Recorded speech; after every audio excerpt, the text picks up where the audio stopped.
Welcome students in my class. This video is for class 8th. Today I teach you chapter 14 दुख। पाठ को पाठ को प्रारंभ करने से पूर्व हम पाठ के लेखक के विषय में कुछ जानकारी लेंगे, फिर हम पाठ पर आएंगे। सर्वप्रथम इस पाठ को लिखने का श्रेय है अंतोन चेखव जी को। अंतोन चेखव जी के कुछ जीवन की महत्वपूर्ण बिंदुओं को हम पढ़ेंगे और जानेंगे। अंतोन चेखव का जन्म सन 1860 में दक्षिणी रूस के तंगनोर नगर में हुआ था। वे पढ़ने लिखने के बाद मॉस्को विश्वविद्यालय से डॉक्टर बनकर निकले। इनके जन्म के बारे में बहुत ही क्लियर है कि 1860 में दक्षिणी रूस की तरफ तंगनोर नगर में हुआ था और ये पढ़ने लिखने में भी बहुत अच्छे थे क्योंकि मॉस्को विश्वविद्यालय से डॉक्टर बनकर निकले थे। पेशे से ये डॉक्टर थे, पर इन्होंने भी कुछ कहानियाँ लिखी जो हमारे हिंदी पाठ्य पुस्तक में संकलित किया गया है। उन्होंने डॉक्टर के रूप में बहुत कम कार्य किया। उनका पहला नाटक निवानोव 1887 में रंगमंच पर खेला गया। कहने का मतलब पेशे से ये भले ही डॉक्टर थे, किंतु कहानी नाटक जैसे हमारे गद्य की विधाओं पर भी इनका अच्छा प्रस्ताव था। उसके बाद उनका संबंध मॉस्को थिएटर से बना रहा। सत्य के प्रति आस्था और निष्ठा यही चेखव की धरोहर है।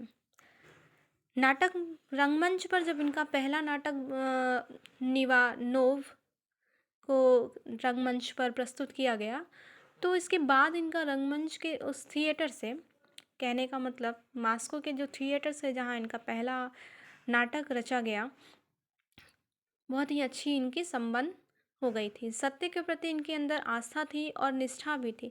यही चेखव की धरोहर थी। कहने का अर्थ है कि चेखव एक सादे और सत्यवादी, निष्ठावादी व्यक्ति थे। उनके प्रारंभिक लेखन में हास्य विनोद का काफ़ी पुट मिलता है। चेखव ने उन मौका परस्त लोगों को बेनकाब करती कहानियाँ लिखी जिनके लिए पैसा और पद ही सब कुछ था। स्वयं एक पद पर होने के बावजूद पैसे और पद दोनों ही चीज़ें उनके पास मौजूद थी, परंतु फिर भी उन्होंने एक ऐसे जीवन शैली की उद्घाटित किया अपने इन कहानियों में, जो लोग केवल अपने उस जीवन में पद और पैसे को ही महत्वपूर्ण रखते थे। हास्य विनोद की बात की जा रही है इनके कहानियों में, तो कहने का अर्थ है केवल ये जीवन की परिस्थितियों को ही, एक गहन परिस्थितियों को ही नहीं दिखाने के बजाय हास्य विनोद यानी कि कुछ हास्य के पद भी या पल भी ये उजागर करते हैं। परंतु बाद के लिखे हुए नाटक प्रायः दुखांत है।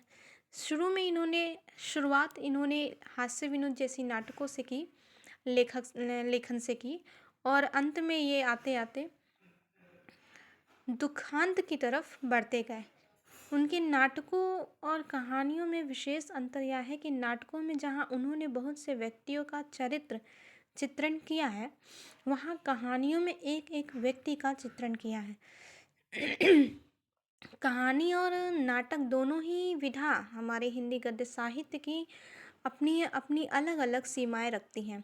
कहानी में हम संवाद, चरित्र चित्रण, प्रस्तुतकर्ता, आखिरी में भाषा शैली, इन सभी चीज़ों का ध्यान रखते हैं। नाटक में भी रखते हैं, किंतु नाटक में हम जब भी कोई बात, संवादों का महत्वपूर्ण स्थान होता है और उन संवादों को कहने के लिए हम नाटक में पात्रों को विशेष रूप से उद्घाटित करते हैं। कहानी अपने लय में चलती है। कहानी में कथ्य होता है, कथानक होता है, पर नाटक में कथ्य तो होता है और कथानक कहने के लिए हमें सचित्र प्रस्तुत वहाँ पे एक नाटक में कहने वाले पात्रों को भी रखने का प्रावधान है। जहाँ उन्होंने बहुत से व्यक्तियों का चरित्रण किया। कहने का अर्थात यहाँ पे है कि हास्य विनोद करने वाले व्यक्ति या पद और पैसे जैसे प्रतिष्ठा को और पैसे को अपने जीवन में सबसे महत्वपूर्ण स्थान देने वाले व्यक्तियों के, जिन्होंने समाज और संस्कृति को पैसे और पद के बीच में पद और पैसे को ही चुना, समाज और संस्कृति को नीचे रखा इनके। ऐसे व्यक्तियों को भी उन्होंने अपनी कहानियों का एक महत्वपूर्ण बिंदु बनाकर इन व्यक्तियों के चरित्र चित्रण को भी दिखाया। उनके प्रसिद्ध नाटक वाल्या मामा, तीन बहनें, इनके कुछ प्रसिद्ध नाटक हैं वाल्या मामा, तीन बहनें, शीगल और चेरी का बगीचा है।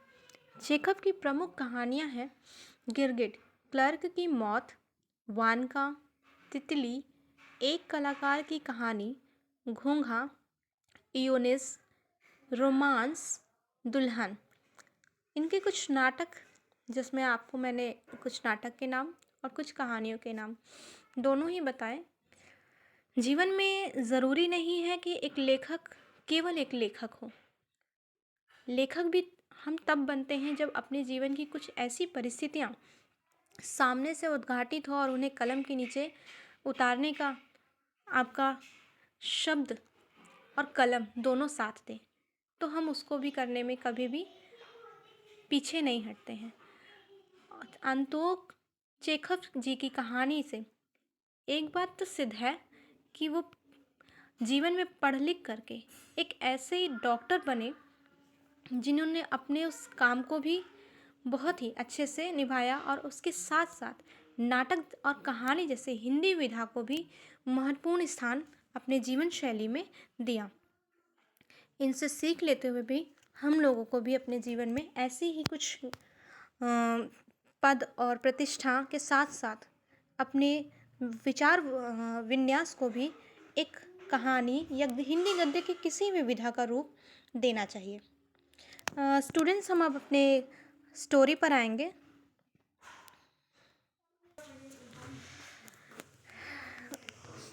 स्टूडेंट्स, चैप्टर 15 पाठ का नाम है दुख। और ये पाठ सर्वप्रथम मैं आप सबको ये बताना चाहती हूँ कि ये पाठ रूसी साहित्य से लिया गया है। रूसी कहानी है, रूस की लिखी हुई कहानी।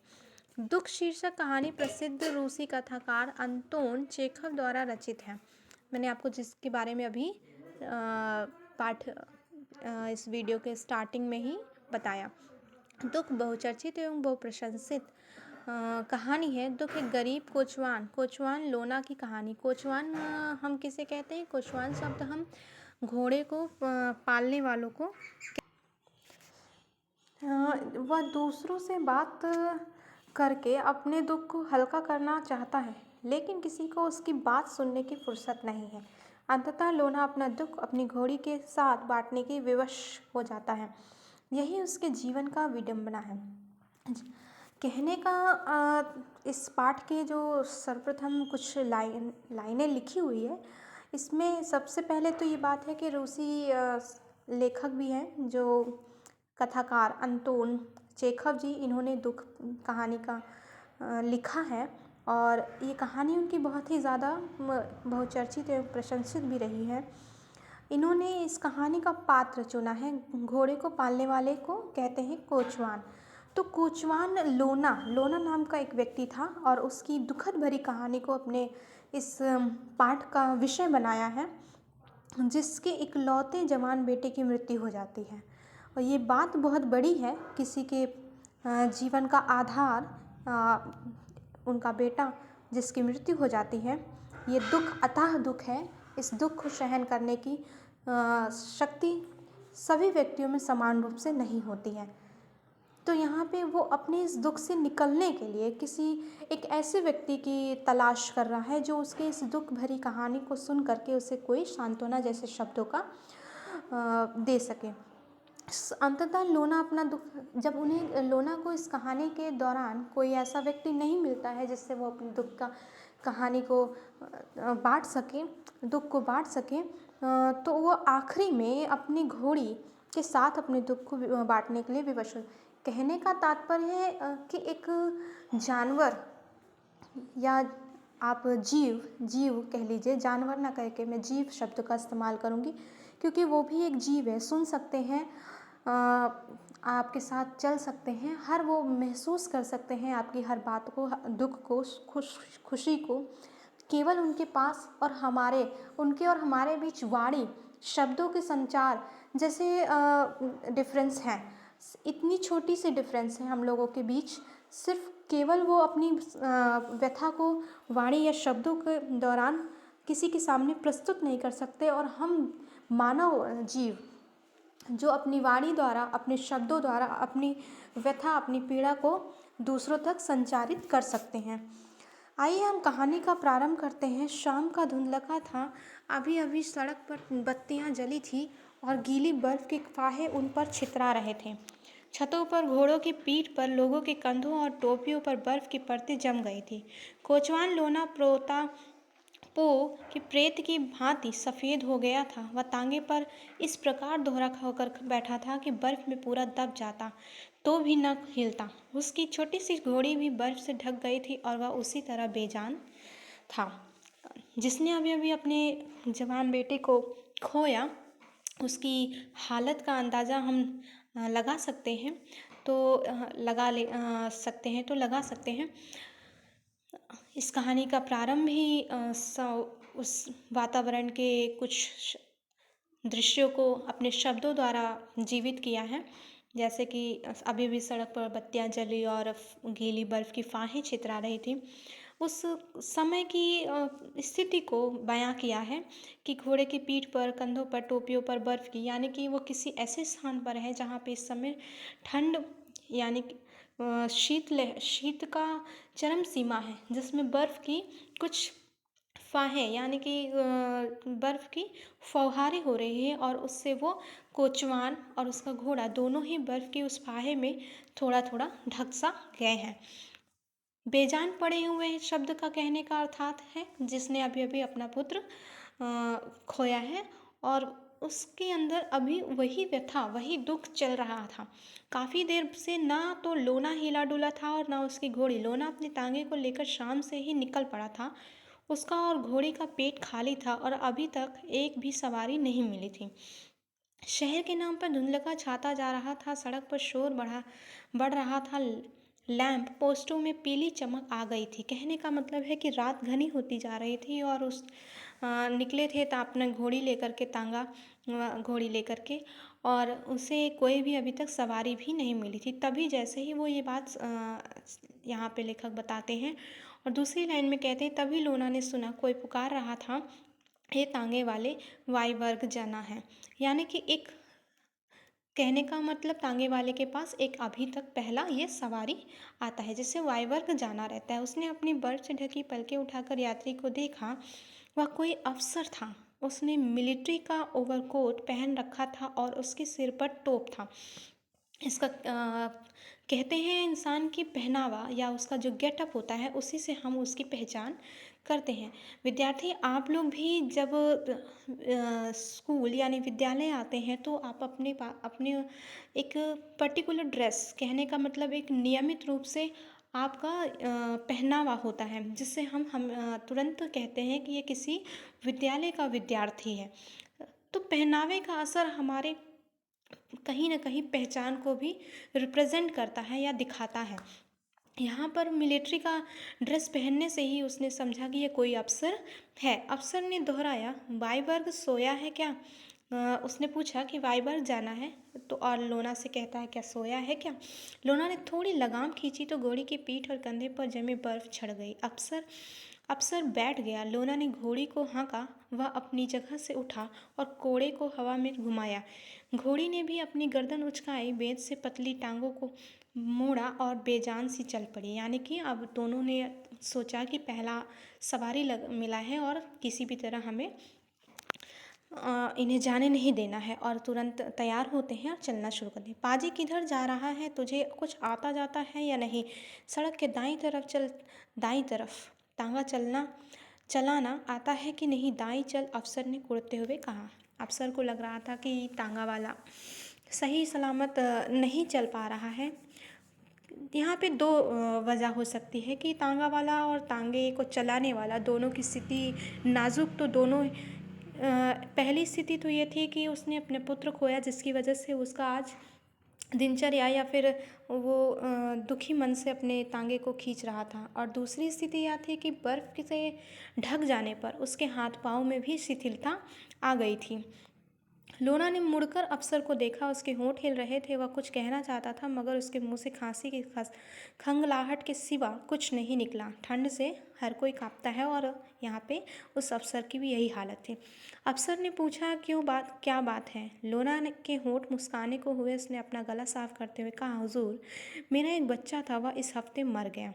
लोना से जब उस अफसर ने पूछा तो उसने मुस्कुराते हुए, क्योंकि जब दुख व्यथा जब हमारे अंदर दुख की पीड़ा अपनी सीमा से ज़्यादा हो जाती है तो हमें ये नहीं समझ में आता कि हमारा रिएक्शन, कहने का मतलब है कि हमारा हाव भाव कैसा होना चाहिए। तो यहाँ पे लोना को भी नहीं समझ में आता और उसके होठों से छोटी सी मुस्कान होते हुए उसने अपनी बात को कही। कैसे मरा? लोना ने उसका चेहरा ठीक से देखने के लिए अपना पूरा शरीर मोड़ा। मालूम नहीं कैसे। बताते हैं कि उसे बुखार था। वह अस्पताल में 3 दिन ही रहा साहब और उसकी मौत आ गई। खुदा की ऐसी ही मर्ज़ी थी। यानी कि वो यहाँ पे लोना को भी ये बात नहीं पता थी कि उसका बेटा कैसे मरा, और अस्पताल में 3 दिन तक रहा ये पता था, और उसके बाद उसको बुखार के कारण उसकी मौत हो जाती है। और इस बात को लोना खुदा की मर्ज़ी कह करके एक्सेप्ट करने की, यानी कि स्वीकार करने की बात करते हैं। दूसरे पेज पे हम आते हैं। भूल जा पाजी यह बात, अकस्मात अंधेरे से आवाज़ आई। बूढ़े तेरी अक्ल नहीं मारी गई, चलता क्यों नहीं? इस तरह चलेगा तो कल तक भी नहीं पहुँचेंगे। घोड़ी को मार कोड़े मार।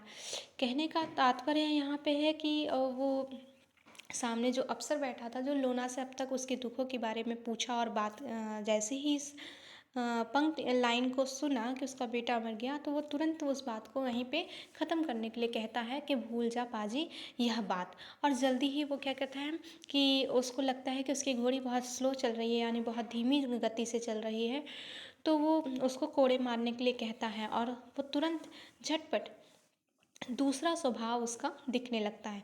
लोना ने अपनी गर्दन उचकाई, अपनी सीट से उठा और कोड़ा चमकाया। कई बार वह अपनी सवारी को देखने के लिए मुड़ा मगर अफसर की आंखें बंद थीं।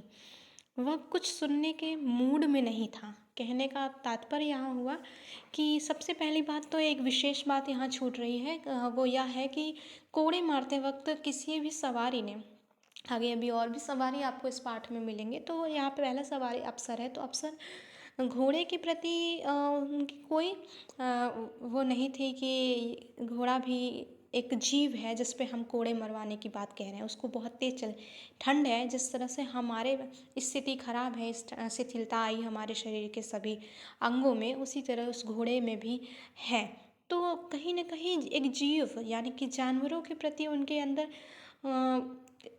प्रेम भाव या हृदय भाव नहीं था। इस बात को मैं पॉइंट इसलिए कर रही हूँ क्योंकि इस पाठ में हर जगह घोड़े के साथ आपको आगे मिलता जाएगा कैसे संवाद आते हैं, वो महत्वपूर्ण बिंदुओं को आप विचार कीजिए मेरे साथ। लोना ने अपनी गर्दन उचकाई और अपनी सीट से उठा और कोड़ा चमकाया। कई बार वह अपनी सवारी को देखने के लिए मुड़ा मगर अफसर की आंखें बंद थीं। वह कुछ सुनने के मूड में नहीं था।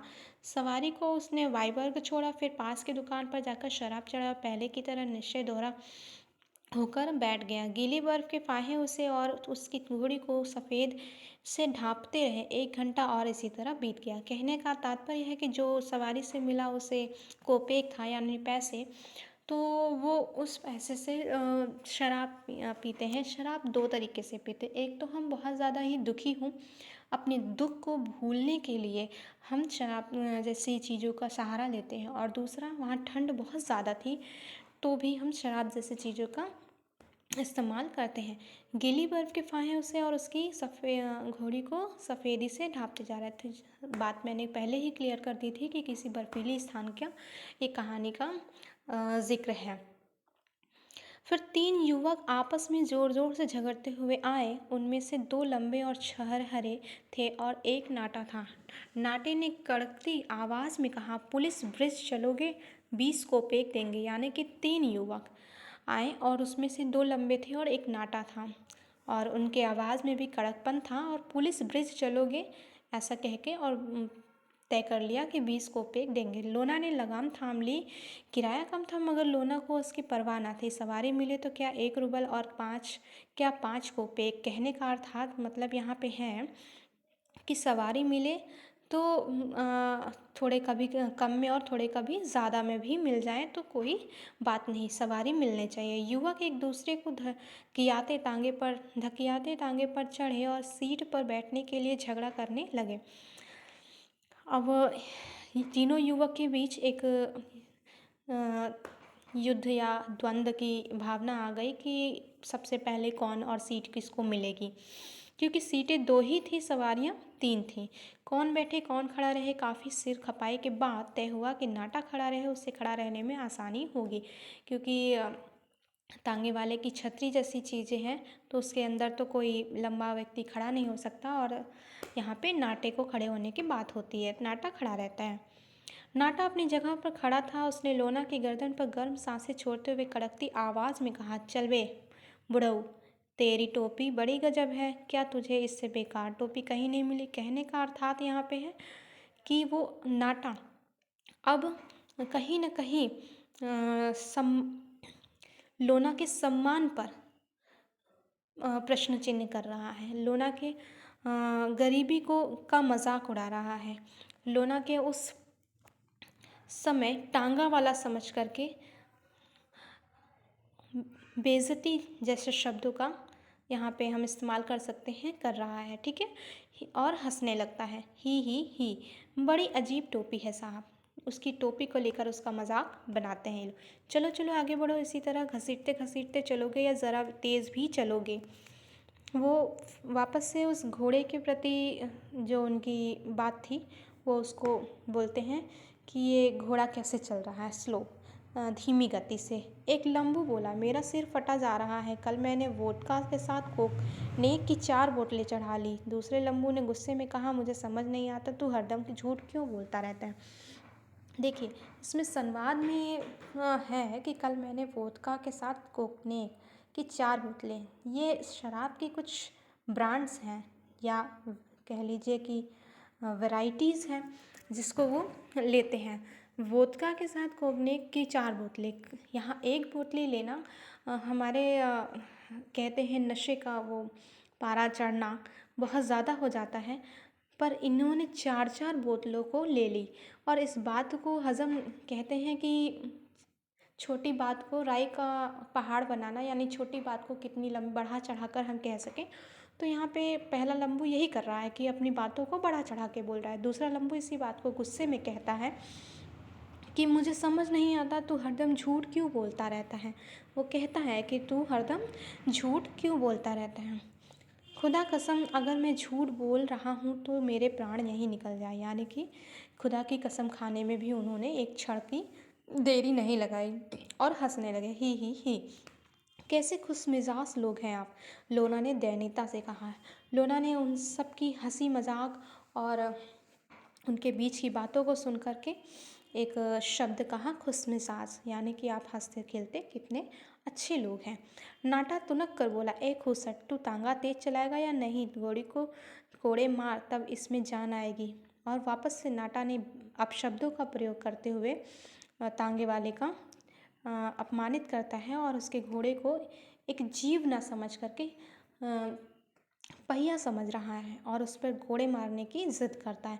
लोना अपनी पीठ पर नाटे के कुल बुलाते शरीर और उसकी थर्राती आवाज़ को महसूस कर रहा था। वह अपने अपमान को चुपचाप सहे जा रहा था। वह अपने अपमान को चुपचाप सहे जा रहा था। उसने सड़क पर फुर्ती से आते जाते लोगों को देखा और धीरे से उसका अकेलापन दूर होने लगा। जब बहुत सारे लोग आसपास दिखने लगते हैं तो हमें जब हम कहने का तात्पर्य है कि लोना यहाँ पे अपने दुख में अकेले ही व्यथित हो रहा था, किंतु उसे चाहिए था कि कोई ऐसा व्यक्ति मिले जिससे वो अपने दुख को बांट सके। और जब वो रोड पर आते हैं तो कई सारे लोग दिखते हैं, तब लोना को ऐसा लगता है कि वो दुनिया के बीच में खड़ा है, अकेला नहीं बल्कि सब जन समुदाय के बीच में। कहानी को स्टूडेंट्स हम यहीं पे रोकते हैं। दूसरी वीडियो हम कहानी को पूरा करने के लिए जल्द ही सेंड करेंगे।